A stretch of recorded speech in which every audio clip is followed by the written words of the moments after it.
ونتوكل عليه ونعوذ بالله من شرور أنفسنا ومن سيئات أعمالنا من يهده الله فلا مضل له ومن يضلله فلا هادي له ونشهد أن لا إله إلا الله وحده لا شريك له ونشهد أن سيدنا وسندنا وحبيبنا وشفيعنا ومولانا محمدا عبده ورسوله أما بعد فأعوذ بالله من الشيطان الرجيم بسم الله الرحمن الرحيم قال الله سبحانه وتعالى ألم تر كيف ضرب الله مثلا كلمة طيبة كشجرة طيبة أصلها ثابت وفرعها في السماء تؤتي أكلها كل حين بإذن ربها ويضرب الله الأمثال للناس لعلهم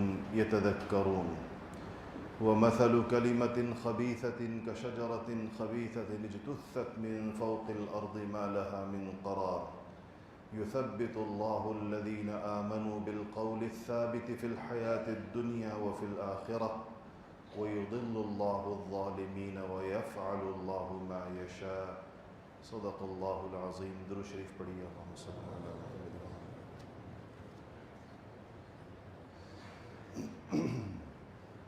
عزیزان گرامی، آخرت کی یا قیامت کی علامات اور اشراط الساعہ وغیرہ کے اوپر بات چل رہی ہے.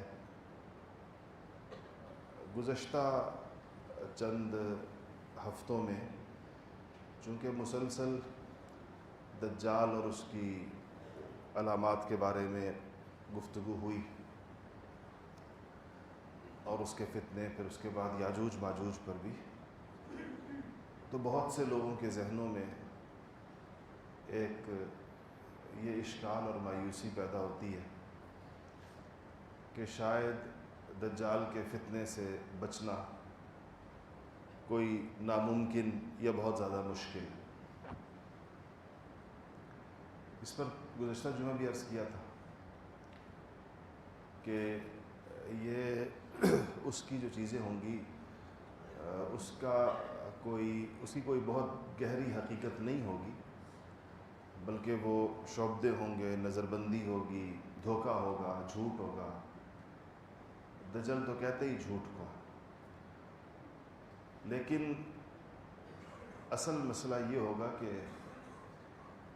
سامنے والے بندے کے ایمان کی قوت کیسی ہے.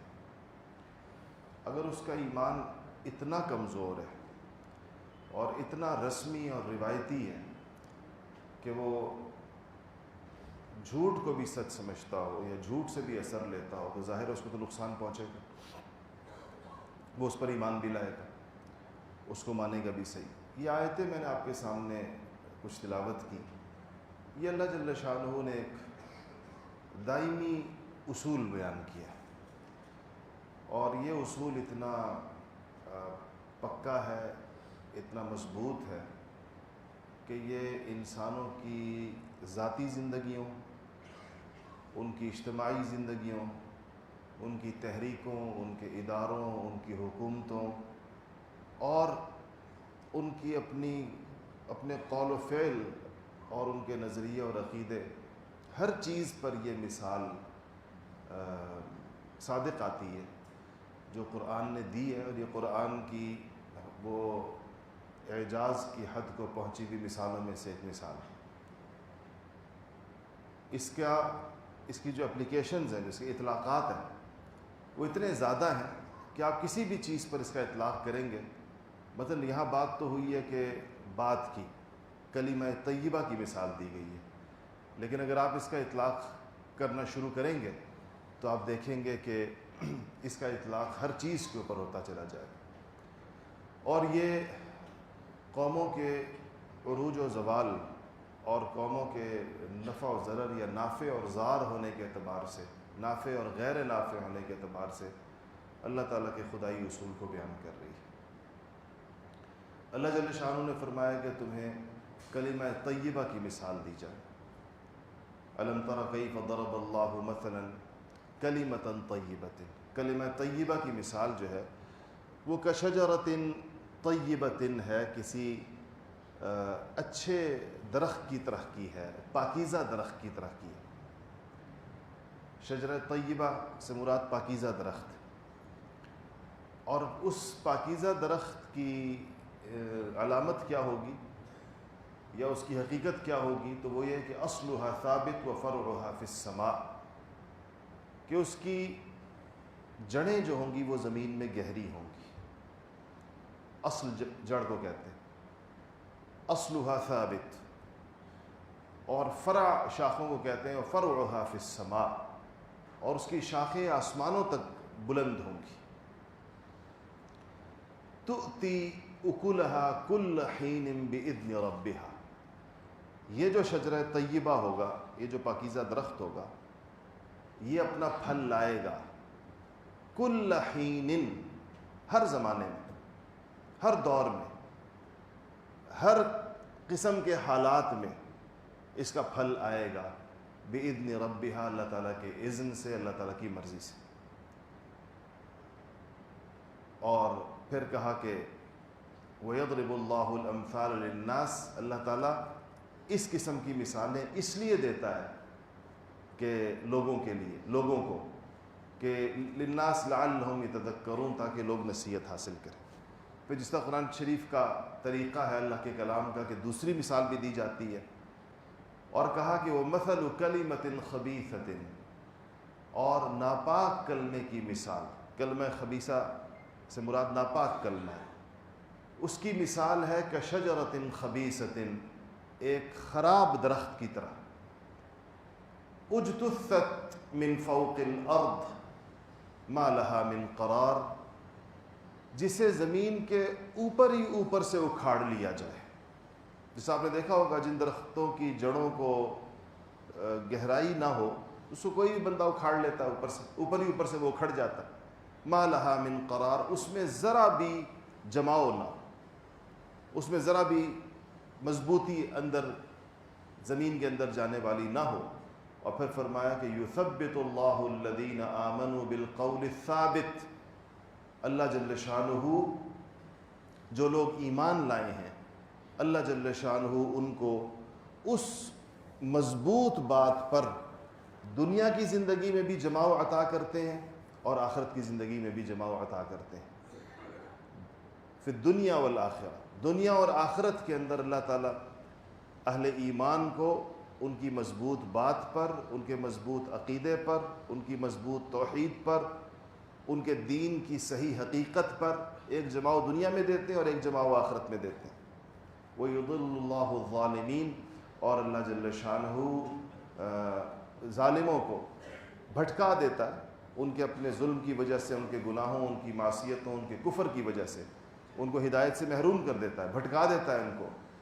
وَيَفْعَلُ اللَّهُ مَا يَشَاءُ، اور اللہ تعالیٰ اپنی حکمت کے مطابق جو چاہتا ہے وہ کرتا ہے، اللہ تعالیٰ سے تو کوئی پوچھ نہیں سکتا۔ یہ ہے وہ مثال جس کا بڑا تعلق ہے ہر زمانے کے مسلمانوں کے ایمان سے اور ان کے کام سے، ان کے ایمان کے ثمر خیز ہونے، نتیجہ خیز ہونے سے بھی، اور ان کے کاموں کے درست ہونے سے بھی۔ درست کاموں کی پہچان بھی اس طریقے کے ساتھ ہو سکتی ہے، اور عارضی اور فانی اور لا یعنی اور بے سود، بے ثمر، بے فائدہ کاموں کی پہچان بھی اگر اس مثال کی حقیقت انسان سمجھ لے تو ہو سکتی ہے۔ دیکھیں ایک چیز اللہ جل شانہ نے یہ فرمایا کہ اس کے جو مثال دی وہ درخت کی دی ہے، کلمہ طیبہ کی، پاکیزہ بات کی، اچھی بات کی۔ تو پاکیزہ بات سے کیا مراد ہے؟ کلمہ طیبہ سے کیا مراد ہے؟ ظاہر ہے قرآن شریف کا ایک انداز ہے کہ ایسے الفاظ لائے جاتے ہیں جس کی تفسیر میں، جس کی تشریح میں، جس کی وضاحت میں بڑی وسعت ہوتی ہے۔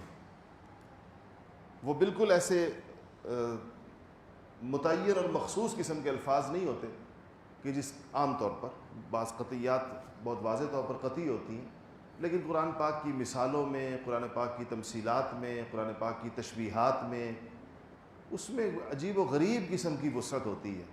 اسی وسعت کی وجہ سے مفسرین ایک آیت کی تشریح کے اندر صفوں کے صفحے لکھتے ہیں، ایک آیت کی تشریح میں پوری پوری کتابیں لکھتے ہیں، وہ اس کی وسعتوں کی وجہ سے، اس میں یہ امکان بھی ہے، یہ امکان بھی، یہ بھی، یہ بھی، یہ بھی، یہ بھی، بے شمار چیزیں اس میں آتی ہیں۔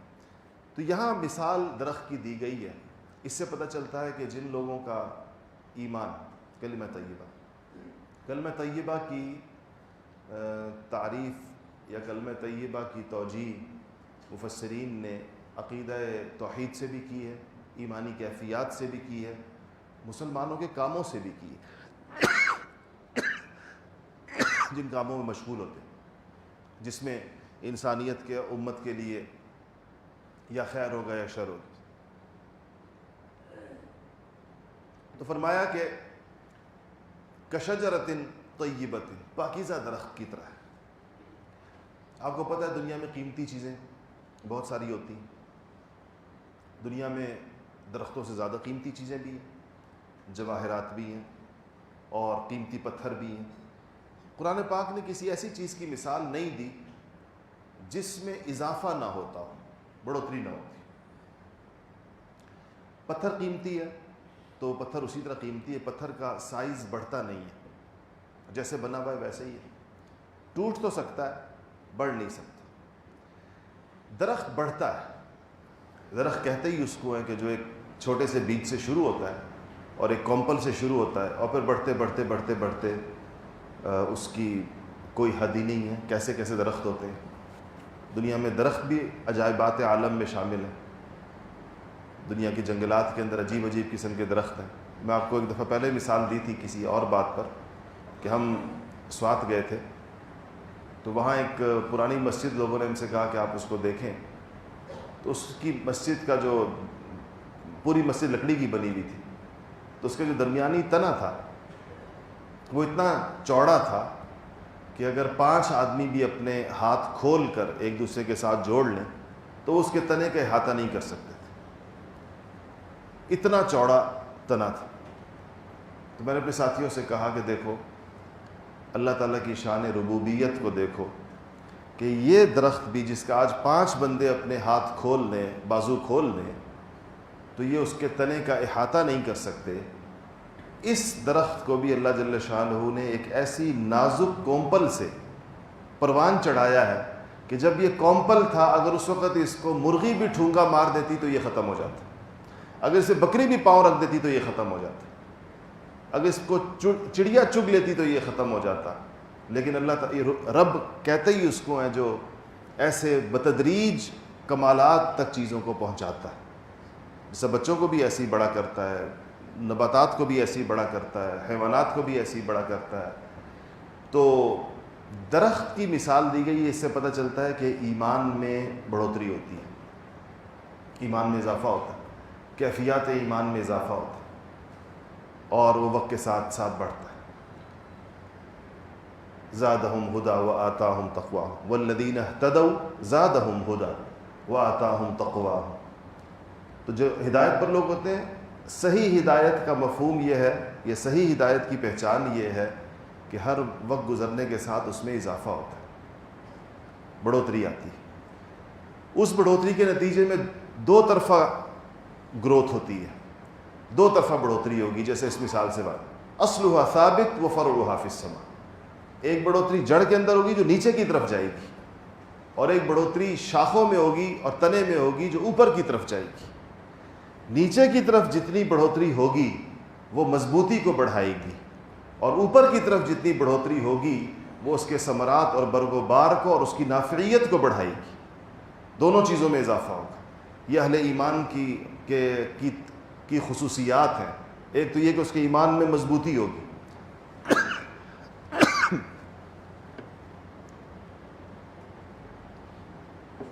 وہ عارضی نہیں ہوگا، وہ سرسری نہیں ہوگا، سطحی نہیں ہوگا، کمزور نہیں ہوگا۔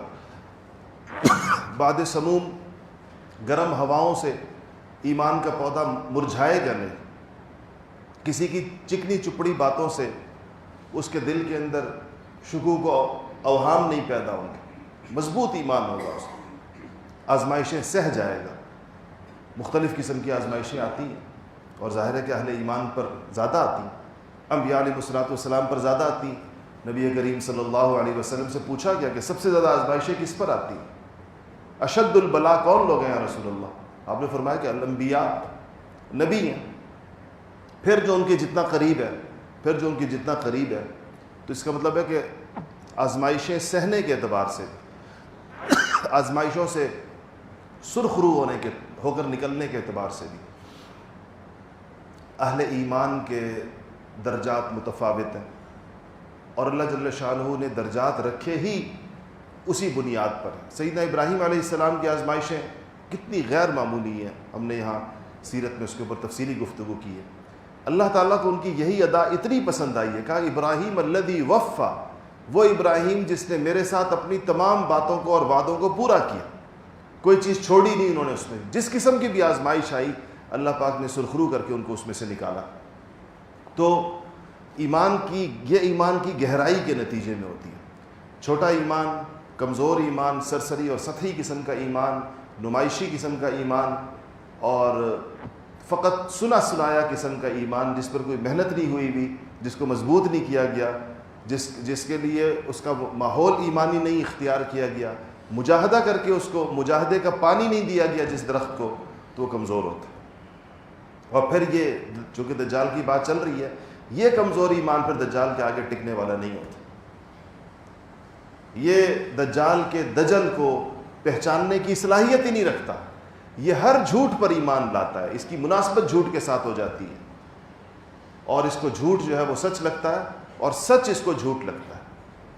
سچ کو اس کا قلب قبول نہیں کرتا۔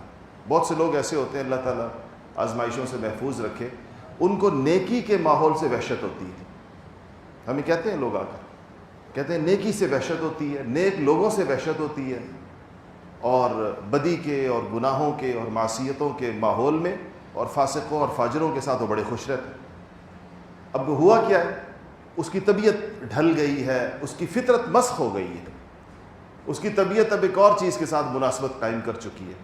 اس پر اللہ تعالیٰ کو کوئی خصوصی فضل ہو، کوئی خصوصی کرم ہو جائے اور اس کو ہدایت مل جائے تو اللہ تعالیٰ سے تو کوئی پوچھنے والا نہیں ہے، ورنہ عام طور پر ایسی طبیعتوں کی اصلاح پھر جہنم کی آگ میں ہی ہوتی ہے جا کر، کیونکہ وہ اپنی فطرت چھوڑ چکے، فطرت مسخ کر چکے، کوئی چیز مؤثر نہیں۔ فَبِأَيِّ حَدِيثٍ بَعْدَهُ يُؤْمِنُونَ، کہ ان کے پاس اب کون سی بات آئے گی جس کے اوپر وہ ایمان لے کر آئے۔ اور اگر وہ کفر میں ہو تو کفر میں بھی ایسے لوگ تھے۔ دعوت دینے والے نبی کریم صلی اللہ علیہ وسلم جیسی ہستی، اور زبان رسالت کے اوپر آنے والا کلام خدا کا کلام تھا، خدا کی بات ہو، اللہ کا کلام ہو، اور زبان رسالت مآب کی ہو، اور دعوت نبی کریم صلی اللہ علیہ وسلم کی ہو، لیکن سننے والوں نے اس کے جواب میں پتھر مارے یا نہیں مارے؟ سننے والوں نے اس کے جواب میں گالیاں دی یا نہیں دی؟ جھوٹ اور جادو اور ہر قسم کے الزامات لگائے یا نہیں لگائے؟ تو وہ مسخ شدہ فطرتیں تھیں۔ انہوں نے اپنی وہ دل کی وہ صلاحیت جس کی بنیاد پر وہ ہدایت کو پہچانتا ہے اور ہدایت کی طرف رغبت رکھتا ہے اور ہدایت کو پسند کرتا ہے، اس اپنی صلاحیت کو ختم کر دیا ہوتا ہے۔ جیسے آپ دیکھیں ہماری آنکھوں میں ایک دیکھنے کی صلاحیت ہے، لیکن اگر ہم اپنی دونوں آنکھیں پھوڑ دیں تو دیکھنے کی صلاحیت ختم ہو جائے گی۔ ہمارے ہاتھوں کے اندر پکڑنے کی صلاحیت ہے، لیکن اگر ہم اپنے دونوں ہاتھ خود ہی کاٹ دیں یا کسی سے کٹوا لیں تو صلاحیت ختم ہو جائے گی۔ پاؤں کے اندر چلنے کی صلاحیت ہے، کانوں میں سننے کی صلاحیت ہے، جیسے ان اعضاء کی صلاحیتیں ہم دیکھتے ہیں، ایسے ہی دل کو اللہ جل شانہ نے ہدایت کی بات کی طرف راغب ہونے کی صلاحیت عطا فرمائی ہے، نیکی کی طرف راغب ہونے کی صلاحیت عطا فرمائی ہے۔ درود شریف پڑھیے گا۔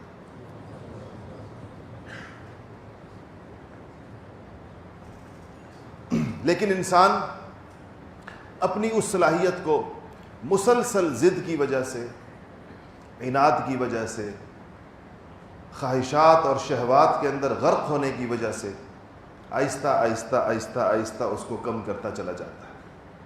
آپ نے کبھی دیکھا ہوگا کہ دینی دعوتوں کا نوجوانوں پر اثر جلدی ہوتا ہے اور پختہ ہوتا ہے۔ جتنی عمر بڑھتی چلی جاتی ہے، مؤثر سے مؤثر دعوت کے سامنے بندہ ایسے بالکل ساکت و جامد کھڑا ہوتا ہے، اس دعوت کو اس کے بعض اوقات اس کو اچھی بھی لگ رہی ہوتی ہے، لیکن کسی فعال سرگرم قسم کی محنت کی کے لیے آمادہ نہیں کرتی اس کو۔ بڑی عمر کے لوگوں کو اکثر آپ دیکھیں، وہ ایک خاص قسم کے طرز زندگی کے عادی ہوتے ہیں، اٹھنے بیٹھنے سونے جاگنے چلنے پھرنے رہنے سہنے کھانے پینے کے اعتبار سے ان کی عادتیں پختہ ہو چکی ہوتی ہیں۔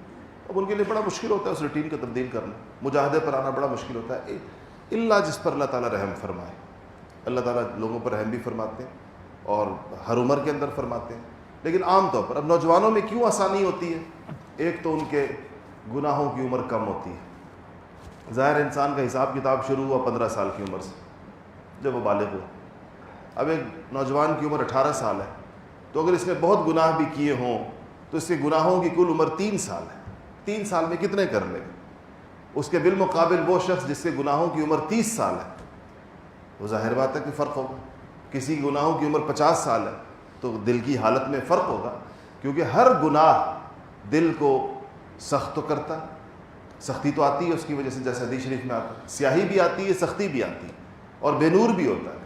بے نور ہونے کا مطلب ہی یہی ہے کہ وہ ہدایت کو اور نیکی کو اور اچھائی کو پہچاننے کی جو صلاحیت ہے وہ کم ہوتی چلی جاتی ہے وقت گزرنے کے ساتھ۔ اور اگر کوئی کسی کو اللہ تعالیٰ نیکی کے رستے پہ ڈال دے، اور خاص طور پر جوانی میں جس کو ڈال دے، تو اور کیا ہی کہنی، عمر کے کسی حصے میں بھی اللہ پاک ہدایت نصیب فرما دے تو وہ صلاحیت بڑھتی چلی جاتی ہے، اور وہ اتنی بڑھ جاتی ہے کہ نبی کریم صلی اللہ علیہ وسلم نے فرمایا کہ اتقوا بفراست المؤمن فإنه ينظر بنور اللہ، کہ نیک لوگوں کی فراست سے ڈرو، یہ اللہ کے نور سے دیکھتے ہیں۔ انہوں نے اپنے دلوں کو اتنا مانجھ دیا، اتنا پاک کر دیا، اتنا صاف اور اتنا مزکہ کر دیا ہے کہ اب ان کے اب ان کی جو آنکھیں ہیں وہ ان کے دل سے نور لیتی ہیں، اور ان کی آنکھیں اس دل کے نور سے دیکھتی ہیں۔ اللہ جل شانہ ان پر ان حقیقتوں کو منکشف کرتا ہے جو کسی اور پر نہیں کرتا۔ تو یہ سب چیزوں کا تعلق کلمۃ طیبۃ کے ساتھ، کلمہ طیبہ کے یہ نتائج ہوتے ہیں، یہ ثمرات ہوتے ہیں، اس بات کے اندر تاثیر ہوتی ہے، اس عمل کے اندر تاثیر ہوتی ہے۔ اس دنیا میں کتنے ایسے اعمال ہیں جو کیے گئے ہیں، اتنے وہ مؤثر ثابت ہوئے امت کے لیے، اتنی خیر کی باتیں ثابت ہوئیں کہ زمانوں تک امت نے اس سے فائدہ اٹھایا۔ دین کے کتنے کام ایسے ہیں جو ایسے طریقے اتنے اخلاص سے کیے گئے، اتنے درست طریقے کے ساتھ کیے گئے کہ صدیوں تک امت نے اس سے فائدہ اٹھایا۔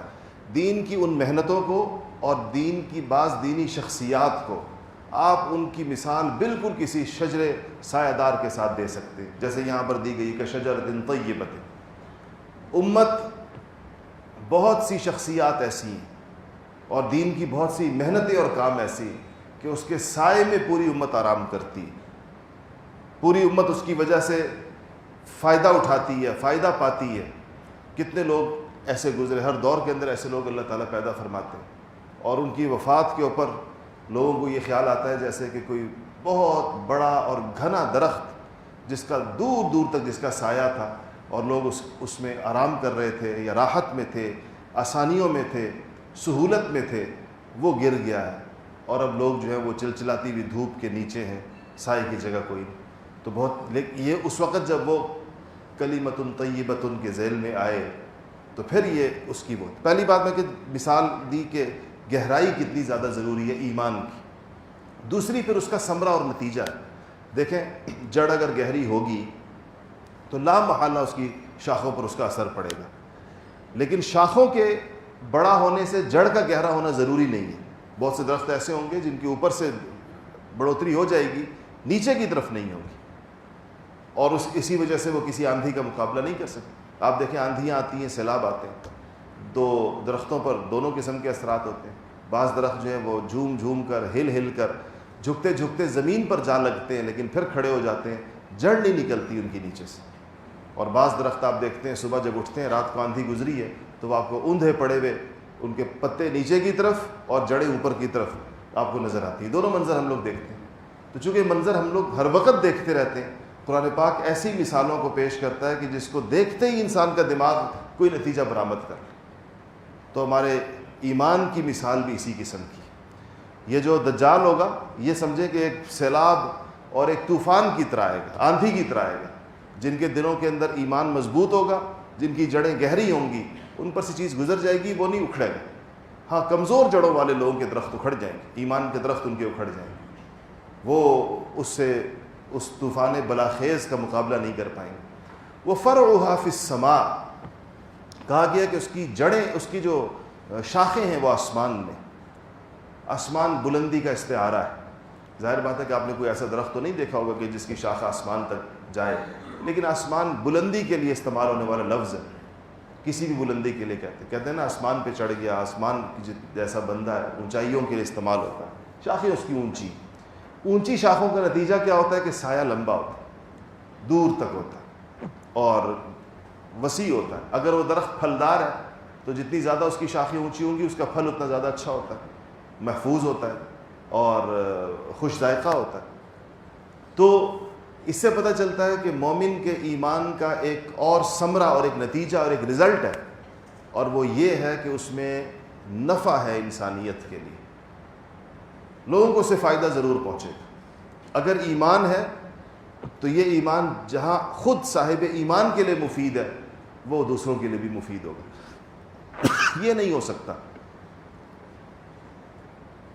کہ ایک آدمی صاحب ایمان ہو اور اپنے پڑوسی کے لیے مضر ہو، صاحب ایمان ہو اور اپنے ماں باپ کے لیے بلائے جان ہو، صاحب ایمان ہو اور اپنے رشتہ داروں کے لیے اس کے اندر سرے سے کوئی خیر نہ ہو، کوئی اسے فائدہ نہ پہنچے، یہ نہیں ہو سکتا۔ ایمان کے اپنے نتائج اور ثمرات ہیں، ایمان کے نتیجے کچھ چیزیں خود بخود پیدا ہوتی ہیں، اس کے لازمی نتیجہ ہے۔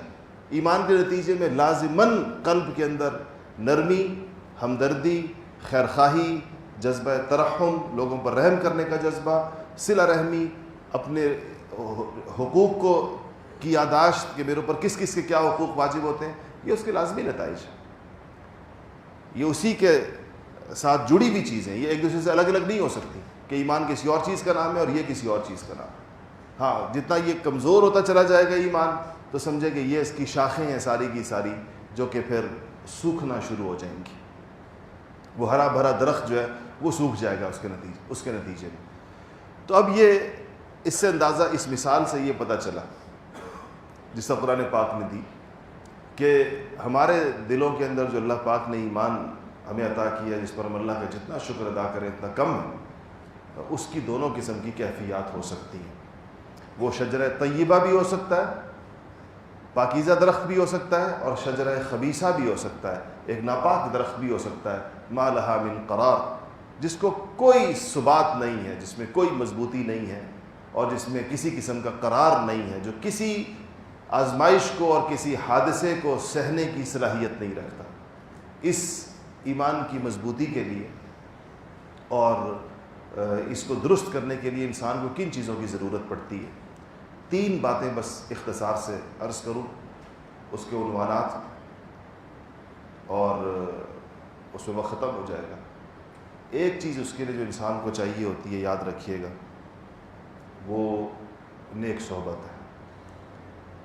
اہل ایمان کے ساتھ بیٹھنے سے، ایمان والوں کے ساتھ بیٹھنے سے ایمانی کیفیات نصیب ہوتی ہیں، ایمان کی حلاوت محسوس ہوتی ہے۔ تو انسان کو نیک صحبت کا اہتمام کرنا چاہیے۔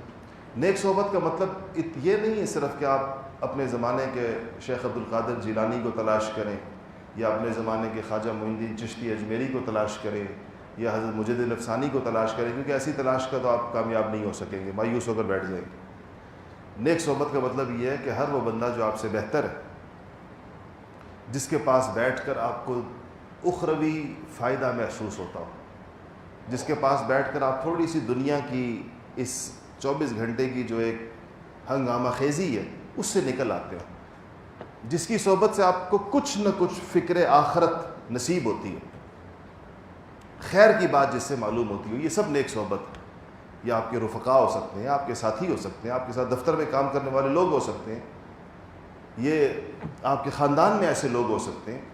تو ان نیک لوگوں کے ساتھ نیک صحبت کا جب بندہ اس نیت کے ساتھ اہتمام کرتا ہے کہ ان سے مجھے دینی فائدہ ہوگا، ان سے یہ تعلق میں اللہ کے لیے رکھ رہا ہوں، باقی تو سارے تعلقات دنیا کے لیے ہوتے ہیں، یہ تعلق میرا اللہ کے لیے اور استفادے کی نیت سے ہے، اس خیال سے کہ مجھے ان سے فائدہ ہوگا، اسی کو نیک صحبت کہتے ہیں۔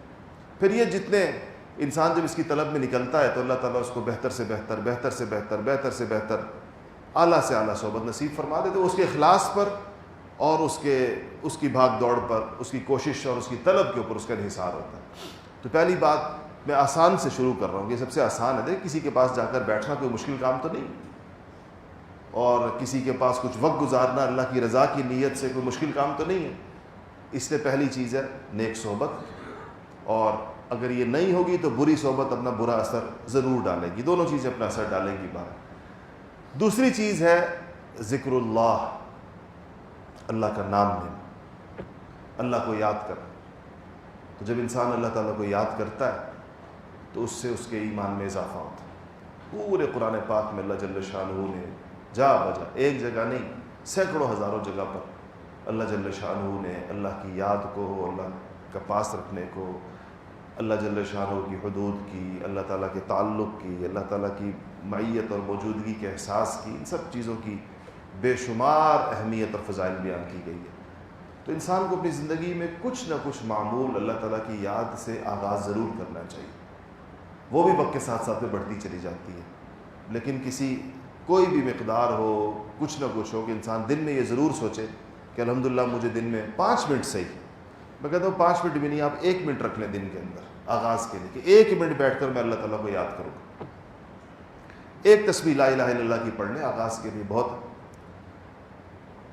ایک تسبیح تو بہت بعض مشائخ نے تو عجیب بات لکھی ہے، انہوں نے لکھا ہے کہ آغاز کے لیے 3 دفعہ پڑھ لیں، کسی دن بیٹھ کر 3 دفعہ پڑھ لیں لا الہ الا اللہ، لا الہ الا اللہ، لا الہ الا اللہ۔ یہ آغاز بھی کوئی چھوٹا آغاز نہیں ہے، اور یہ دنیا کے سارے کاموں میں ایسے ہوتا ہے۔ ہمارے ایک دوست ہیں، وہ شوگر کا علاج کرتے ہیں، علاج یہ ورزش اور ڈائٹ کے ذریعے سے، تو وہ اپنے مریضوں کو یہ کہتے ہیں کہ آپ کے لیے ورزش ضروری ہے، چہل قدمی ضروری ہے، لیکن آپ نے زیادہ نہیں کرنی، آپ نے پارک جانا ہے، گاڑی سے اترنا ہے، 3 قدم لینے اور پھر واپس گاڑی میں بیٹھ کے گھر آ جائیں۔ لوگ اس کو مذاق سمجھتے ہیں، وہ کہتے ہیں نہیں بس آپ نے 3 سے، آپ نے 4تھا قدم نہیں اٹھا۔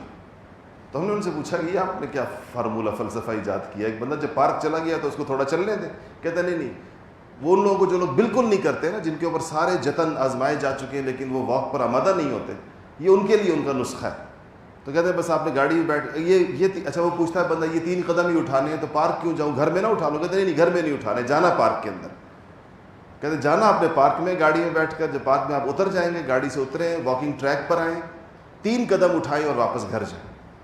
تو اب تجربہ ہوتا ہے ہر ایک کا، 20-25 سال سے لوگوں کو سجیسٹ کریں تو مجھ سے کہنے لگے کہ جو 3 قدم والے لوگ ہیں نا، میں آپ کو نام بنام بتا سکتا ہوں، ان میں سے ایسے لوگ ہیں جو آج 30 کلومیٹر چلتے ہیں روزانہ۔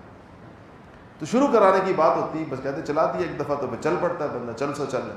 یہ ذکر میں بھی ایسے ہی ہوتا ہے، آپ 3 دفعہ اللہ کا نام لیں، یہ آپ کو انشاءاللہ 30,000 تک بھی پہنچا دے گا۔ ایک بات یہ ہوگی۔ دوسری آخری بات اس میں تیسری یہ ہے، اور خوب اچھی طرح اس کو یاد رکھیے گا کہ دینی ترقی کے لیے، ایمانی ترقی کے لیے مجاہدہ کرنا پڑتا ہے۔ مجاہدہ کہتے ہیں اپنے نفس کے خلاف چلنے کو، اپنی خواہشات کے خلاف چلنے کو، اپنی طبیعت کے خلاف چلنے کو۔ دل نہیں چاہتا کرنا پڑتا، سارے دین کے کام ایسے ہیں۔ دیکھیں نا، دل یہ چاہتا ہے کہ جمعے کی نماز کے اندر ایسے وقت میں آؤں کہ بس امام اللہ اکبر کہہ چکا ہوں، دل تو یہی چاہتا ہے۔ اور شریعت کا حکم یہ ہے کہ سب سے پہلے آؤ، کہ مسجد میں کوئی بھی نہ آیا ہو، سب سے زیادہ ثواب اس بندے کا ہے۔ پہلے نمبر پہ آنے والے کے لیے کتنے ثوابوں کا اعلان، پھر دوسرے نمبر پہ، تیسرے نمبر پہ ہر ایک کا ذکر ہے باقاعدہ، کتنے فضائل ہیں جمعے کے دن آنے۔ دل چاہتا ہے گاڑی کے اندر آؤں بیٹھ کر آرام سے، اور حدیث شریف میں فضیلت آئی ہے جو پیدل چل کر آئے گا جمعے کے لیے، ہر قدم کے اوپر اس کو یہ ملے گا۔ ایک ایک چیز آپ کوئی بھی دین کا کام دیکھ لیں گے تو وہ مجاہدے کے ساتھ جڑا ہوا ہے، ثواب مجاہدے پر، اور اس سے انسان کی وہ استعداد اور صلاحیت جو ہے وہ بڑھتی چلی جاتی ہے۔ ان 3 چیزوں کا اگر ہم اہتمام کر لیں، نیک صحبت کا، اللہ کے ذکر کا، اور کچھ نہ کچھ مجاہدہ تھوڑا تھوڑا کر کے اپنی وہ مجاہدے کی جو کیپیسٹی یا صلاحیت ہے نا اپنے اندر، اس کو تھوڑا بڑھاتے چلے جائیں، تو انشاءاللہ اس سے ایمانی عمارت جو ہے، ایمانی درخت جو ہے وہ ویسے بن جائے گا جیسے قرآن پاک نے کہا ہے کہ یہ کلمہ طیبہ ہو جائے گا، اس کی جڑیں جو ہے وہ زمین میں گہری اور شاخیں آسمان تک جائیں گی۔ اللہ ہم سب کو نصیب فرمائے۔